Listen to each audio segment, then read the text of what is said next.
The CIIE is very special expo because it's a national strength and a national willingness to import the things from other countries.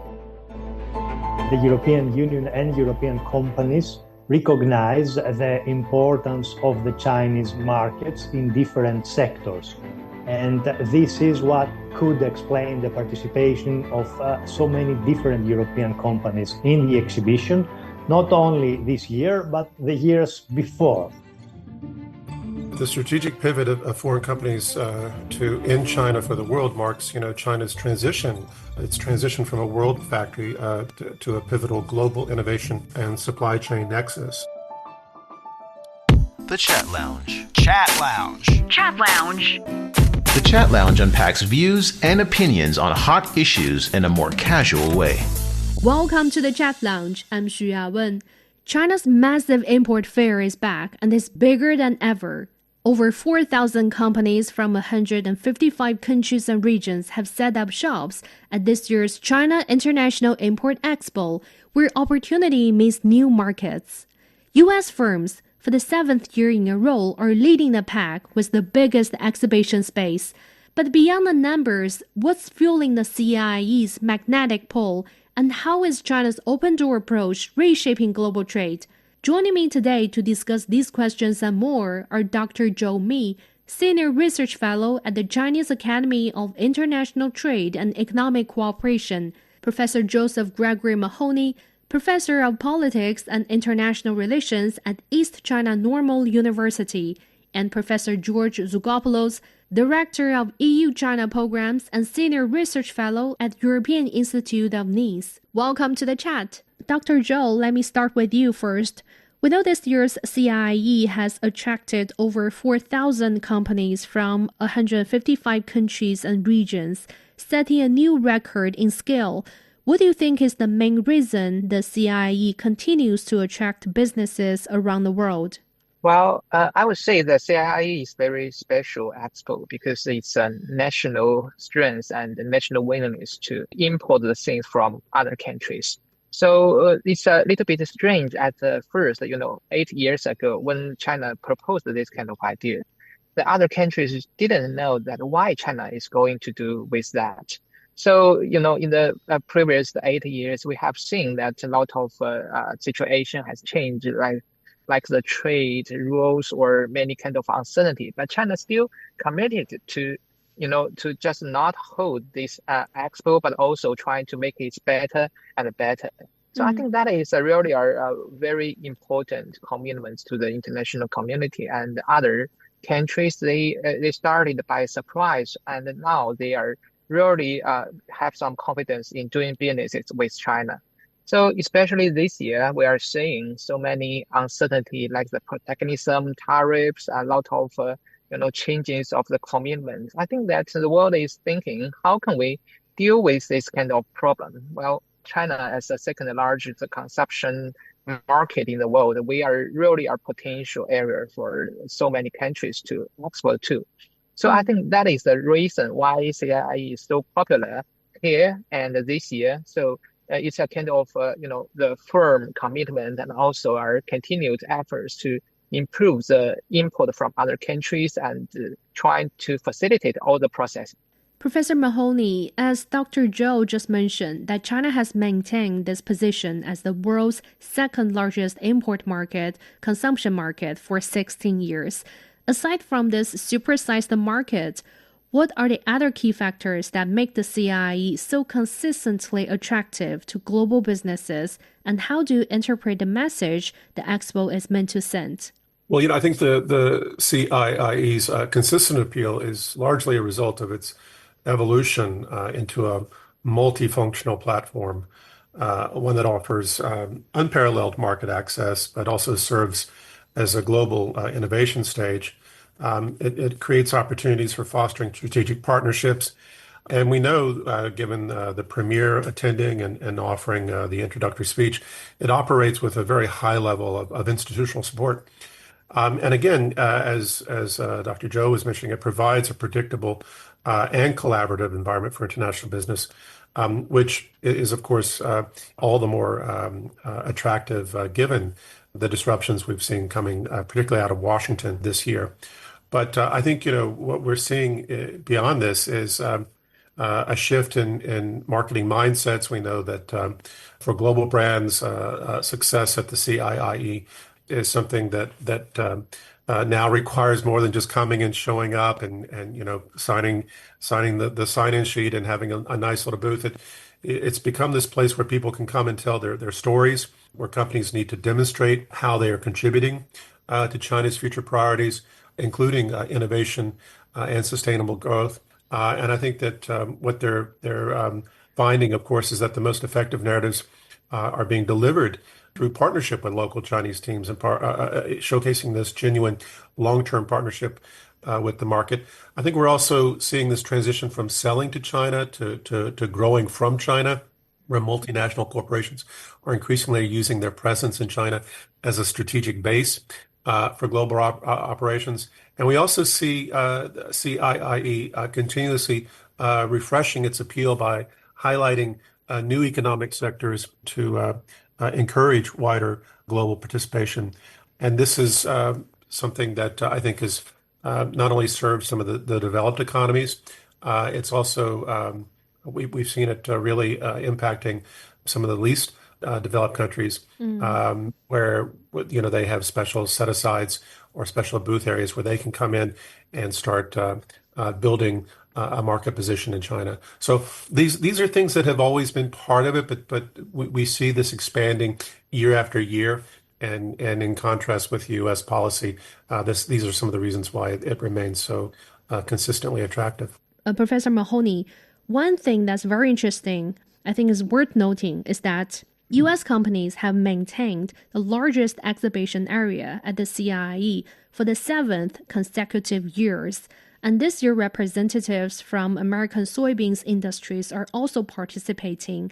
And considering, the ups and downs in U.S.-China trade relations, especially in the sector of soybeans, how do you think the continued strong participation of U.S. companies at the CIIE reflects American businesses' approach toward Chinese market?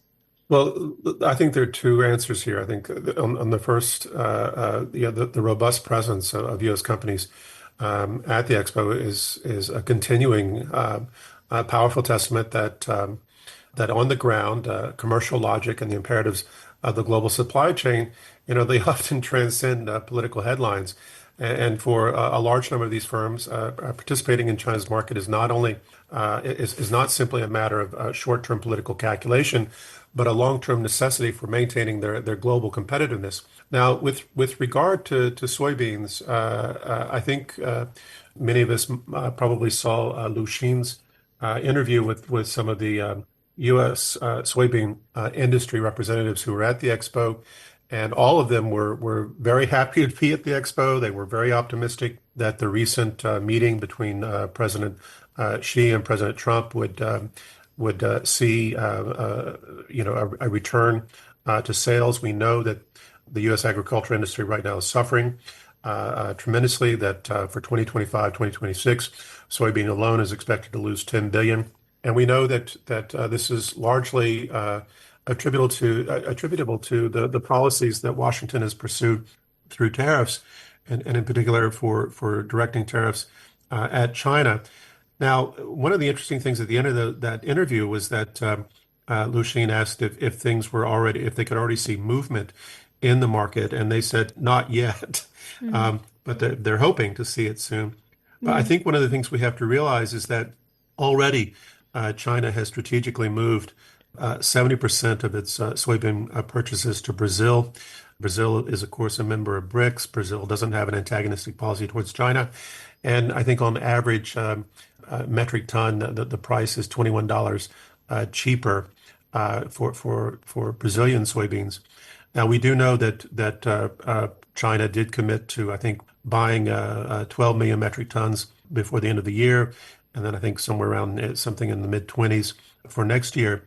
But the long-term strategy seems to be China diversifying its positions, shifting purchases to Brazil. And then we also see that China has been reviving and expanding its own soybean industry to make it less vulnerable to outside pressures.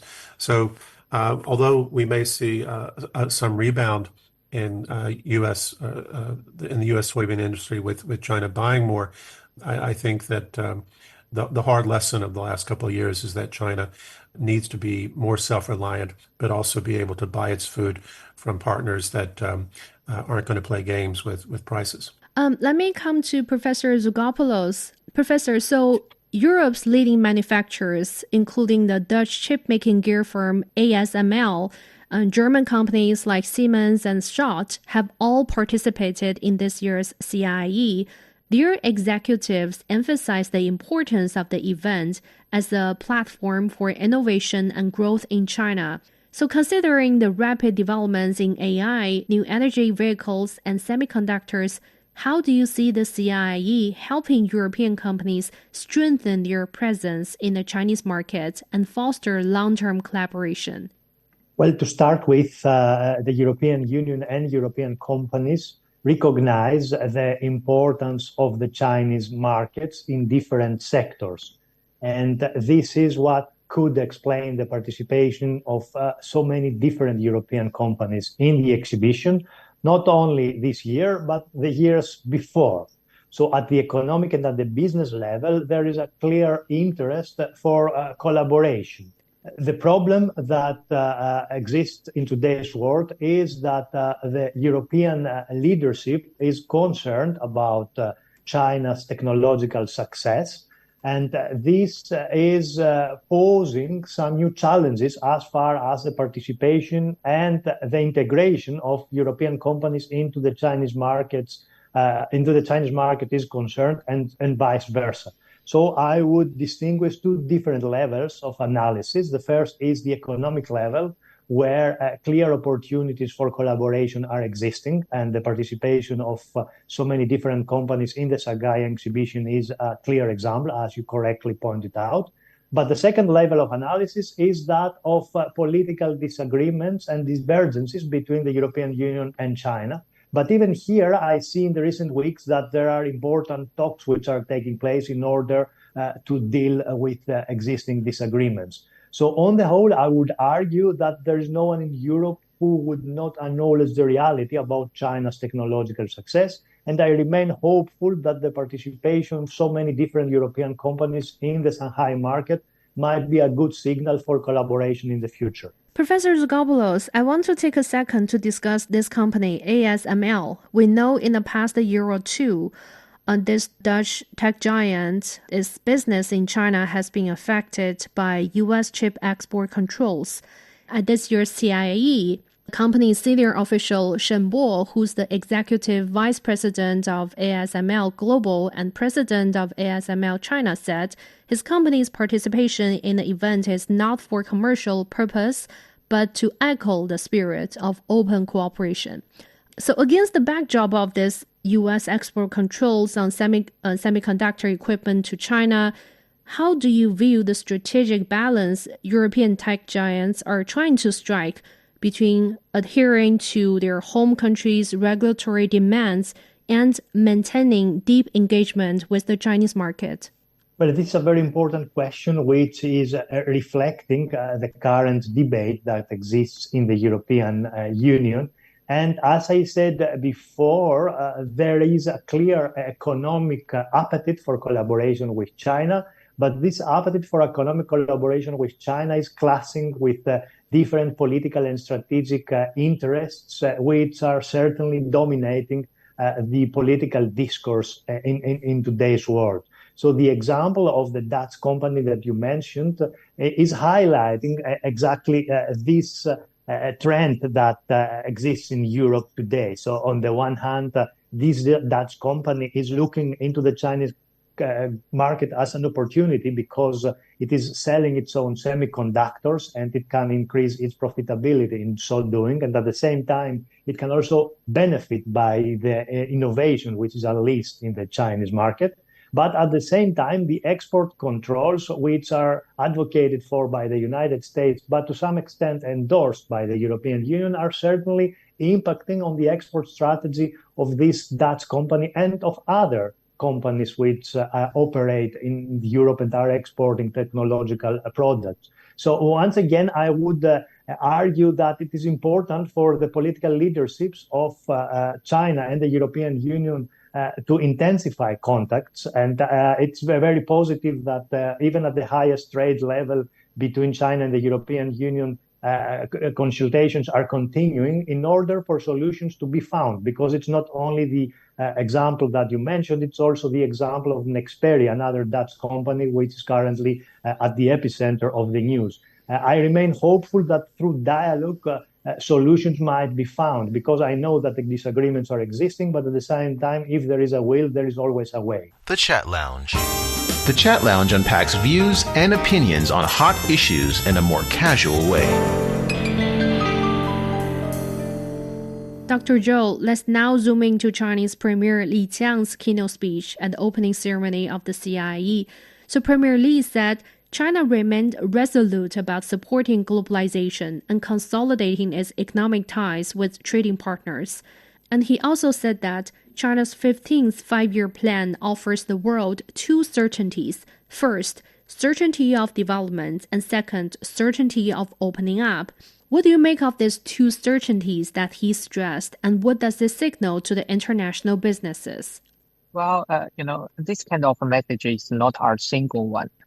President Xi Jinping just went to South Korea and he gave a speech in the APEC meeting, and also he addresses the importance of the different countries and economies in the world, in such an uncertain world. So this is kind of a very important continuous commitment by Chinese government that we want to fulfill our commitments as opening up and development. So it's a really a big issue about the world's different countries to think about what China is going to do with such kind of uncertainty, like from the different or unpredicted tariffs or a lot of other issues. I mean, our answer is very clear and very simple. It is that we respect the multilateral system. We want to, continue with our promises in the globalization and in the multilateral system.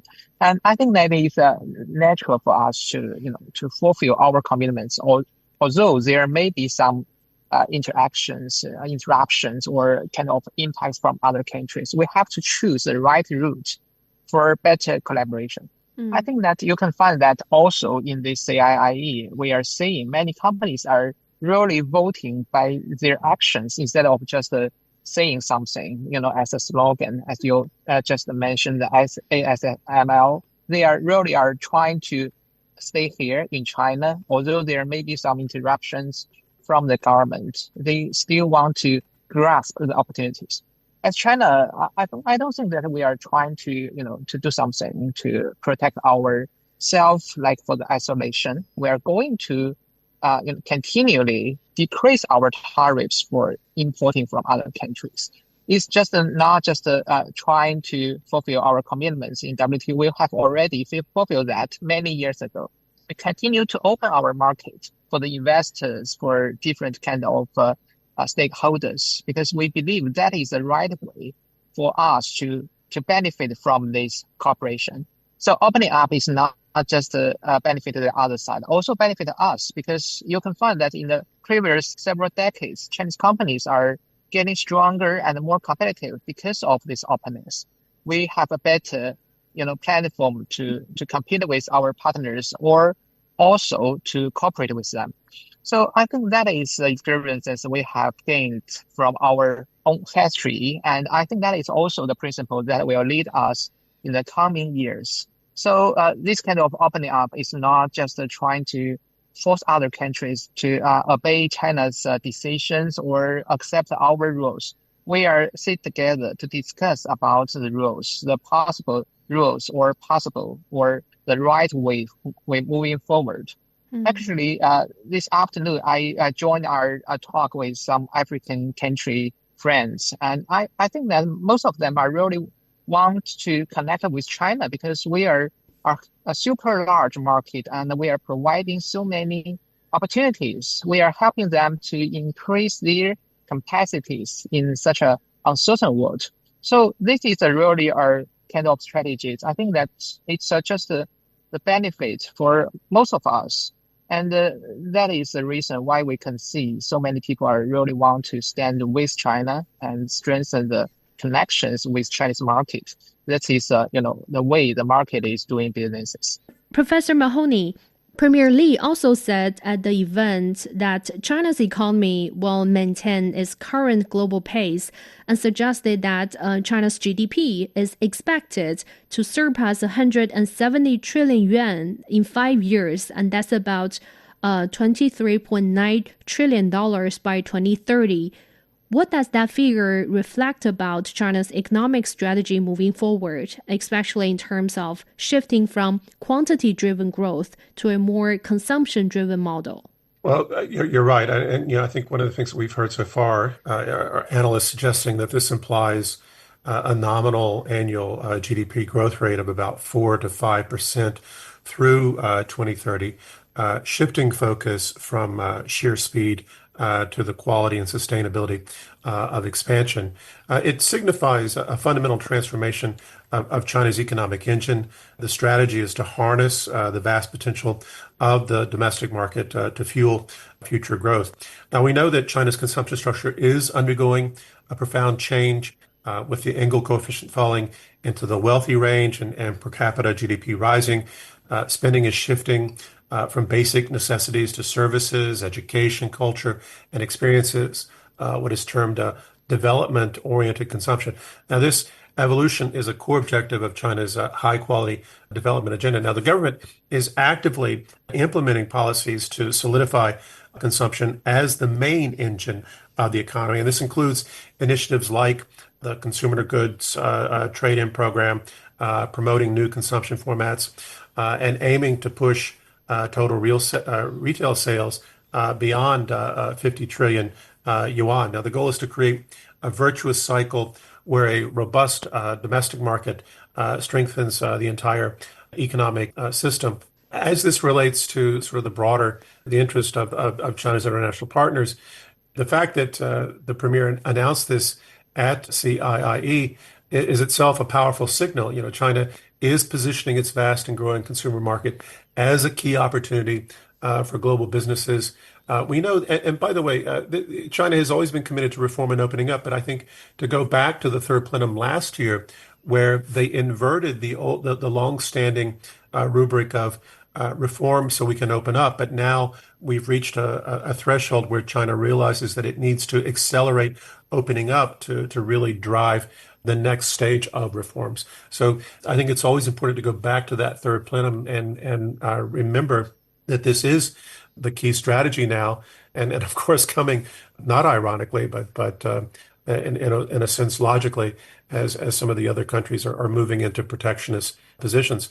Now, while China is advocating for openness, it's also demonstrating a capacity for what it terms rules-based countermeasures in the face of protectionism. And we've seen in the recent rare earth export control system, and we see it as a strategic shift from simple tariffs to more sophisticated regulatory and legal tools to safeguard China's interest and assert its position in the global rules debate. But despite these frictions, I think it's also clear that China's official stance emphasizes that it's a responsible major country committed to working with others to maintain the stability and efficiency of global industrial and supply chains. And the stability of China's own production and consumption is presented as a source of certainty for the world economy. So, to summarize here, the 170 trillion yuan target is a clear marker of China's future growth, a focus on internal demand and qualitative growth. But for the world, this means China will increasingly function as a massive consumption market, creating opportunities for global companies. And at the same time, it signals China's intention to be more assertive, to be a more assertive shaper of international trade rules, navigating geopolitical tensions while at the same time advocating for its vision of a stable and interconnected global economy. Professor Tzogopoulos, so Professor Mahoney and Dr. Zhou both mentioned the term high-quality growth, which is also stressed in Premier Li's remarks. He emphasized China's commitment to high-quality development and further opening up its economy. So from a European perspective, what opportunities does China's high-quality development offer EU businesses looking to expand in China? And do you believe the European Union is prepared to embrace China's development path moving forward? And if so, where do you think the EU and China can find common ground in trade as they face external challenges? Both my esteemed colleagues are correct in their analysis, but please allow me to start with another term that can nicely explain the course of the Chinese economy over the last years, which is resilience. I like to use this term because the Chinese economy has managed to overcome different challenges from the COVID-19 pandemic to wars which are happening in different parts of the world. And despite some negative prognostics in the West, we see that even this year the Chinese economy is in the course of reaching 5% growth or something like that, which is a quite good performance, especially in comparison to other European economies, for example. So the term resilience is outlining the effort which is made by the Chinese authorities to stabilize the economy. And this gives me now the opportunity also to talk about high quality growth and opportunities which are existing as far as collaboration between the European Union and China is concerned. For instance, is the success of the Chinese industry in producing electric vehicles, which is an issue of high interest of the European Union, not only in terms of the business success of Chinese companies, but also in terms of the impact that the Chinese electric vehicles might have in bringing China and Europe together toward meeting the climate change goals. That is to say that the European Union and China can find together strategies that can be based on a mix of business collaboration and political collaboration as far as important objectives are concerned. And having said that, certainly the Chinese market and the innovation which is unleashed in the Chinese market can offer European companies opportunities toward this direction. So again, in this spirit, I would say that political divergences, which certainly constitute a challenge, might be to some extent overcome in the sake of both sides achieving common objectives which are important for the humanity, such as to deal with climate change, especially in today's world where the United States is not any longer interested in abiding by the principles of the Paris Agreement. You're listening to the Chat Lounge. We've been discussing the highlights of this year's China International Import Expo. Coming up after the break, we will take a closer look at how China's open door approach is reshaping the global trade and what this means for emerging markets around the world. Stay with us. Ever wondered what's actually going on in Africa through the perspective of an African? How are things really going between China and Africa? What's the narrative of this relationship? Well, get a perspective with China-Africa Talk. Hear from African diplomats, entrepreneurs, academics, Chinese natives, and more. Get on our wavelength every week to find out what's real with China-Africa Talk. Find us on Apple Podcast, Spotify, Google Podcast, and more. We'll see you there. Welcome back to the Chat Lounge. Let's continue our discussion. Dr. Zhou, one of the highlights of this year's CIIE is its focus on future industries like the low-altitude economy and humanoid robotics, with domestic and international companies bringing their latest achievements to the expo. And with China being a key market and manufacturing hub, as well as a significant source of green innovation and sustainable development, how do you see these emerging industries shaping the future of global supply chains?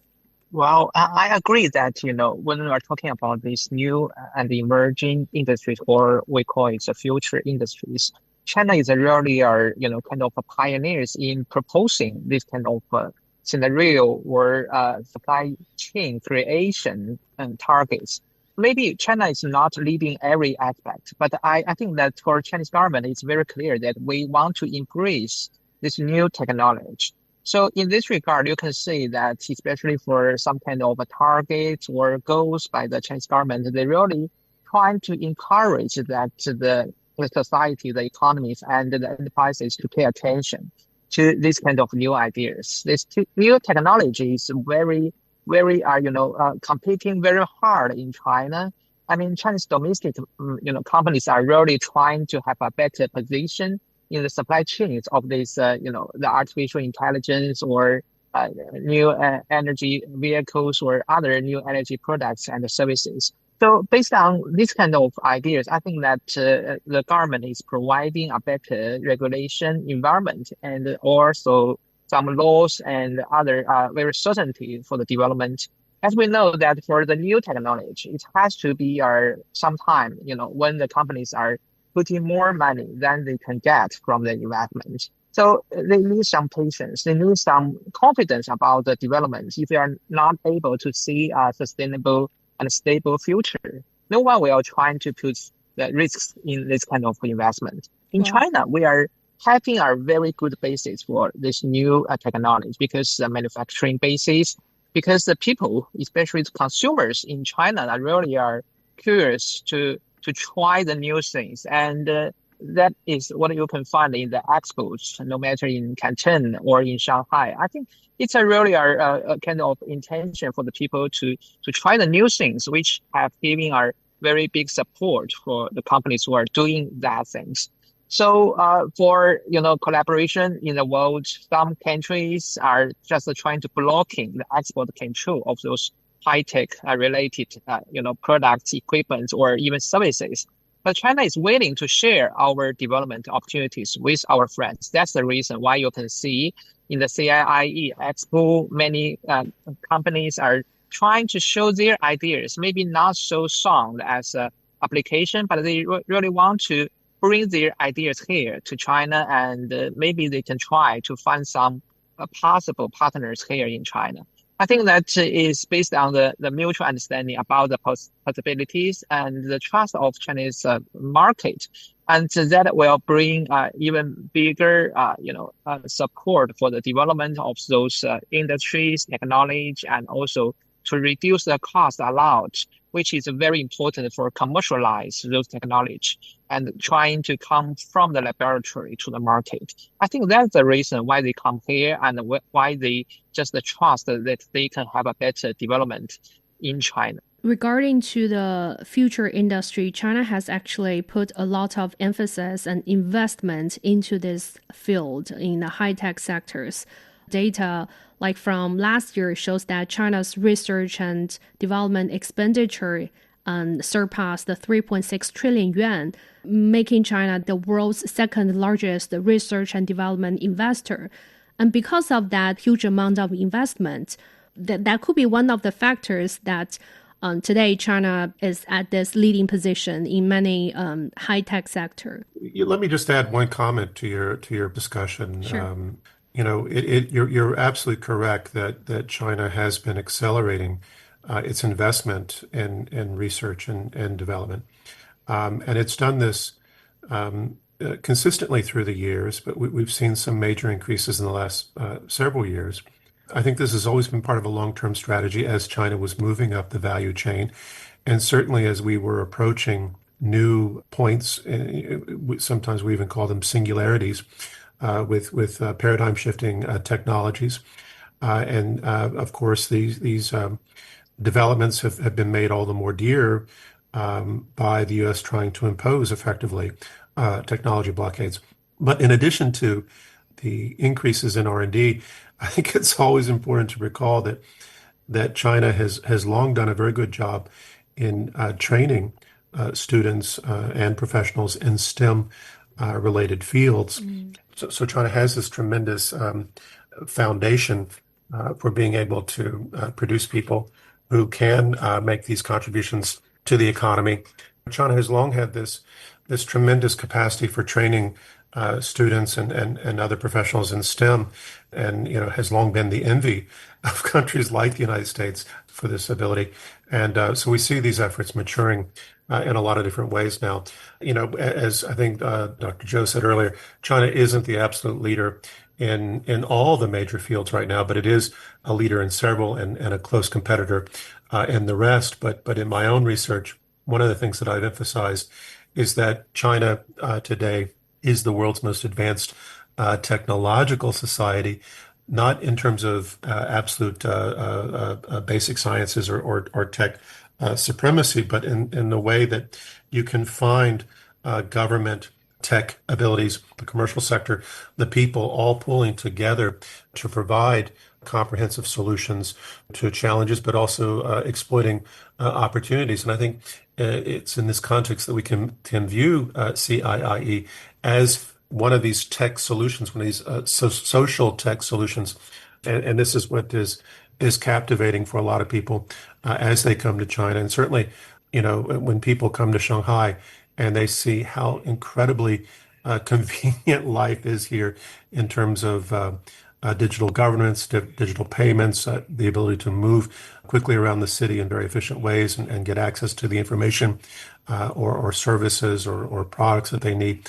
It's really sort of established, I think, a global standard that even other cities like Hong Kong. I have so many friends from Hong Kong, and when they come to Shanghai, they're just blown away by what they see here relative to even what you can find in Hong Kong. And of course, what you can find in Shanghai, you can also find in Beijing, Shenzhen, Guangzhou, and second and even third tier cities throughout China. Professor Mahoney, let's look into the new measures adopted by CIIE at this year's Expo.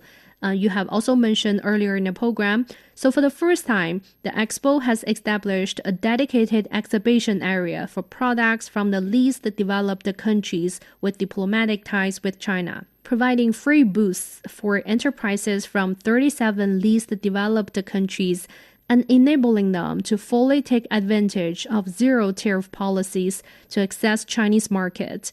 How do you assess this new measure? And don't you think that's an example of turning the idea of shared benefits with the world into tangible shared development through the CIIE platform, as Premier Li mentioned in his opening speech? This has been something that has been a recurring theme. So, we know that the Expo has been going on for several years, and each year China keeps expanding this component where they are supporting companies or firms.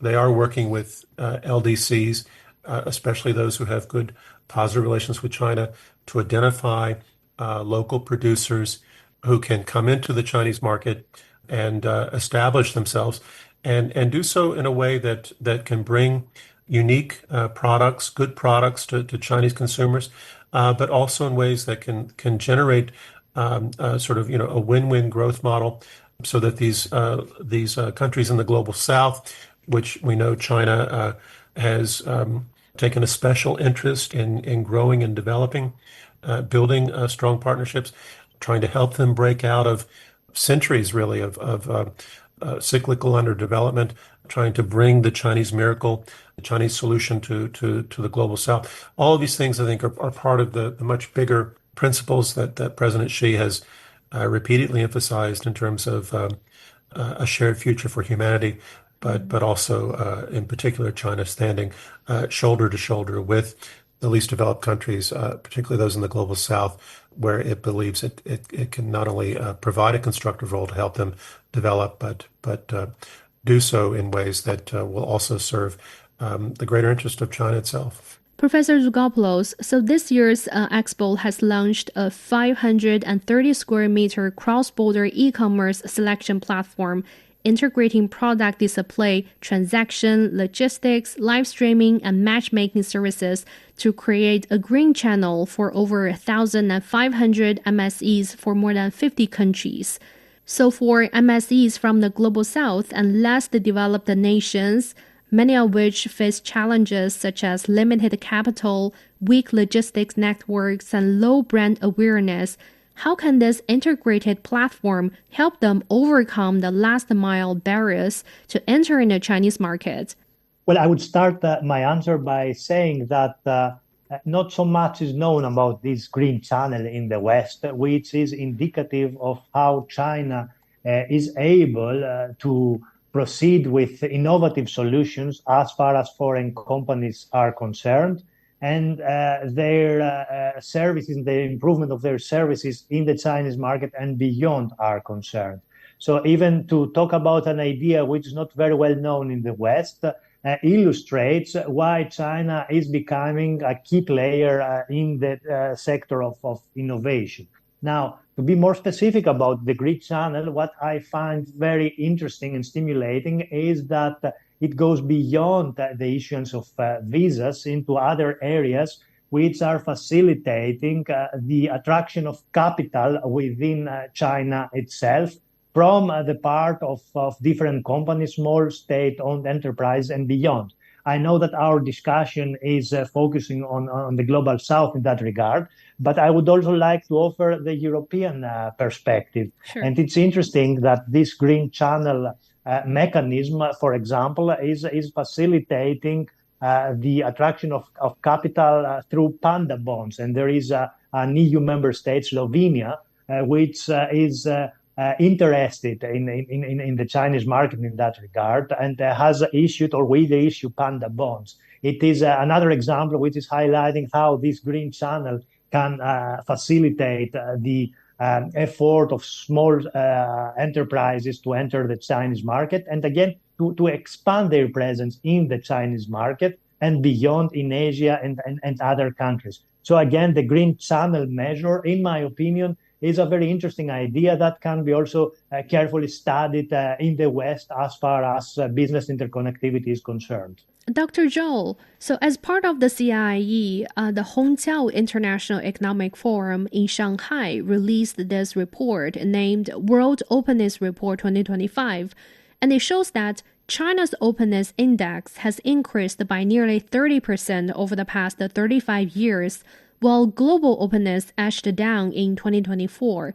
What do you believe are the core factors driving China's growth in openness? Well, I mean, in my understanding that China's openness is driven by our policies and also the practices of the enterprises.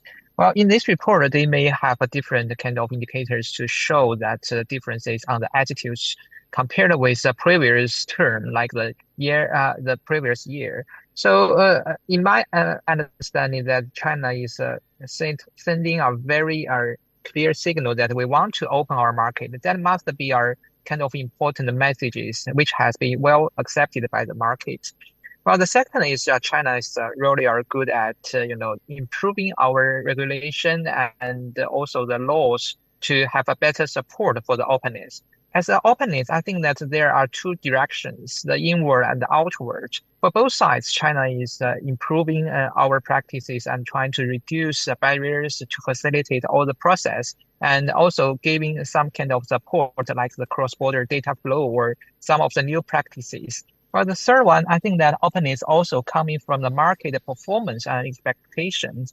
As the Chinese companies are, making some of the deals with their foreign partners, I think that in the previous year, it is becoming easier and easier with the support of the technology and also our better understanding. As the professors have mentioned, that we are introducing some of this, unilateral openness for the visa-free policies, so that people can come here to China to see the kind of things happening in China and establish the better, relations with Chinese counterparts.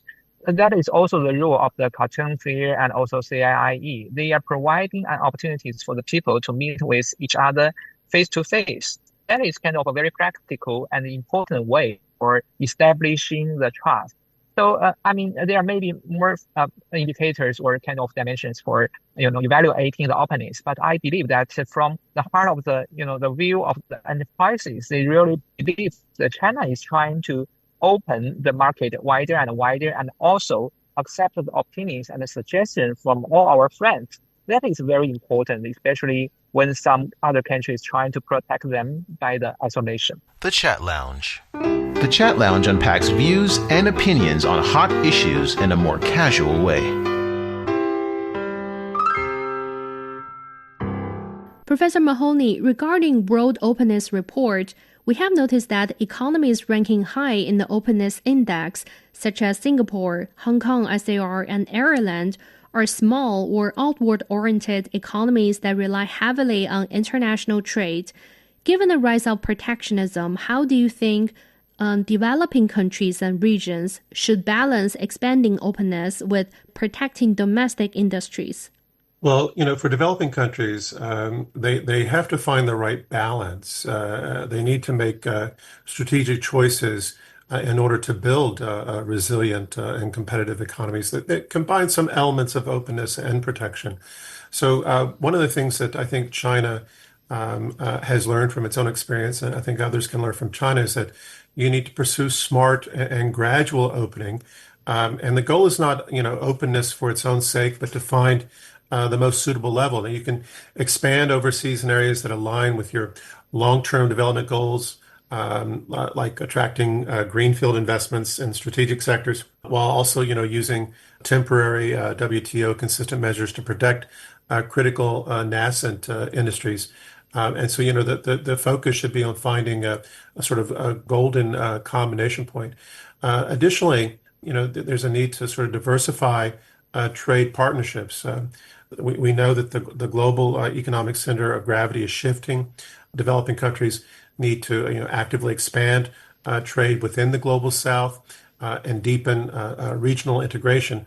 And this can help reduce over-reliance on any single market and help build resilience against things like external tariff shocks. China's rising openness index shows the potential of what we call southern vitality as a counterweight to what we contrast with so-called northern sluggishness. But there's also a need to focus on building domestic capacity. The ultimate defense is a strong, competitive domestic economy. Again, the China experience demonstrates that this requires things like investing in innovation, prioritizing policies that boost domestic research and development, as well as encourage tech transfer and help develop human capital. Also, given the challenges we face today with climate change, but also the high cost and strategic costs associated with fossil fuels, developing countries need to continue to leverage the digital and green transitions. They need to treat digital infrastructure and green technology not as luxuries, but as essential foundations for future competitiveness. And this is going to help them, leapfrog perhaps away from the old model into something new. We've seen this, of course, with companies like China's Huawei providing some really cost-effective green communication solutions for even the most remote islands in Indonesia and countries in Africa at really attractive, affordable price points. So I think ultimately, the choice is not between absolute openness or isolation. The most viable path is strategic integration, opening selectively to acquire the technology, investment, and partnerships needed to upgrade domestic industries and compete more effectively in the long run. For Professor Tzogopoulos, the report also reveals a key turning point for European nations. It says that the openness of emerging markets and developing economies is rising, while that the developed economies is slightly declining, particularly in Europe, Central Asia, and North America. So how does EU, one of the largest groups of developed economies, view this trend? And does that mean that in maintaining multilateralism and the global open trade system, the EU now needs to establish a new partnership with these emerging economies? Well, this is certainly placed in the European interest to establish new partnerships as far as business and economic opportunities are concerned. But please allow me to make a few remarks about how the European Union views itself in a changing world, because the European Union attempts to boost its economy and its competitiveness in order not to be squeezed in the antagonism between the United States and China. So this is the clear objective of the European Union, and in so doing, certainly it is interested in collaborating with China under new criteria which are currently being studied in the West. So the European Union, on the one hand, is interested in expanding collaboration with China. At the same time, however, it is constrained by the new policies and certainly the new American strategy vis-a-vis China. So this is how the European approach could be better understood. But as I said before, there is always an opportunity for China and the European Union to set a joint way forward despite the problems and the challenges, because this is the desideratum in today's world, not to stick on changes, but to attempt and overcome differences in order to respond together to challenges. And this is how I would see future European and Chinese business strategies to intersect. Mm-hmm. Lastly, Dr. Zhou, we have noticed that many executives of foreign enterprises participating in this year's CIIE were saying that their operation strategies are transforming from in China for China to in China for the world. What message does this shift in strategy reflect, and how do you see this evolving in the coming years as China continues to deepen its integration into the global economy? Well, I think that is also a kind of a message is coming from the openness of China, because China is, supplying the world with so many certainties, including the manufacturing products and also the technology and the solutions, the business models. So when they are coming here, they are providing our kind of, their know-how to Chinese market, and also have a better support by cooperating with the Chinese counterparts. So after that, they are becoming more competitive, and they can also try to support the rest of the world. As we have discussed, China has a lot of, pioneers in some of the future sectors, which means that maybe in the future, they will be more important. So when they come here, they becoming stronger, they becoming more competitive, and they becoming more, the ability of able to serve the demand of the rest of the world. So it's really a kind of, win-win situation for the world to benefit from this cooperation. I don't think China is trying to, to taking all the market share. We are trying to share our opportunities with our friends. So they come here, we becoming our, our kind of cooperation partners, and we are going to serve the world together. And at the same time, we are trying to reduce the cost of doing that businesses. And that is really our kind of thing that the world can be more affordable to have. And by this new technology, by the new ideas, and also the solutions, we can all meet our demand in the different countries in different levels. Professor Mahoney, what's your take on this? How do you assess the shift in strategy of these foreign enterprises in China? Well, I think the strategic pivot of foreign companies to in China for the world marks, China's transition, which has been underway for some time, but is certainly accelerating now.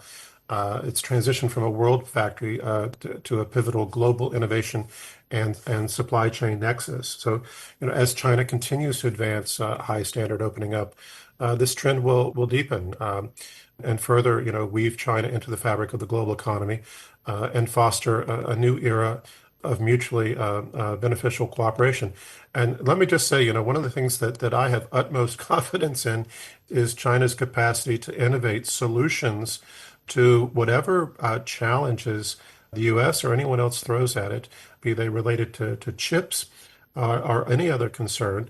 The one thing that we have seen consistently about the Chinese system since the founding of the PRC, and one could argue before that, is this incredible capacity to innovate, adapt, and lead the country forward with change. And I think the way that China's doing this now through the rubric of a multipolar world, through the rubric of win-win solutions. This is ultimately going to succeed, and succeed not only for China, but for all the countries that have positive relations with China, and certainly those countries that continue to have good relations and send their representatives to meetings like CIIE. With that, we're wrapping up this episode of Chat Lounge. I've been speaking with Dr. Zhou Mi, a senior research fellow with the Chinese Academy of International Trade and Economic Cooperation, Professor Josef Gregory Mahoney, Professor of Politics and International Relations at East China Normal University, and Professor George Tzogopoulos, Director of EU-China Programs and Senior Research Fellow at European Institute of Nice. Thank you so much for joining us. Bye for now.